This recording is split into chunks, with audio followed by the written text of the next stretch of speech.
3 of the men were sentenced to 30 years in prison. The sniper who first opened fire was sentenced to life. Their armored convoy had been approaching the Nisur Square road junction in Baghdad in 2007 when the sniper shot at a small white car.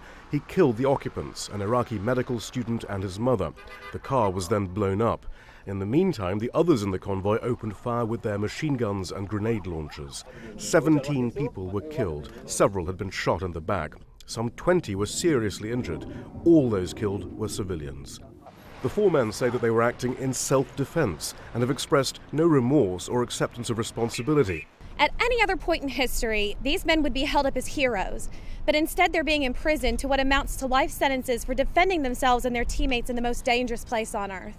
That's why the Department of Justice said it was pushing for the judge to impose harsh sentences. But as President Obama has expanded George W. Bush's war on terror, it's remained a boom time for military contractors.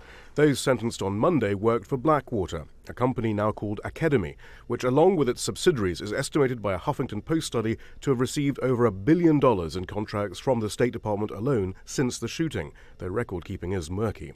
Some argue that the jailing of the 4 men does not mean that there is sufficient transparency, oversight and accountability for military contractors. Even though these sentences have been handed down, the government won with some novel legal theories in terms of aiding and abetting.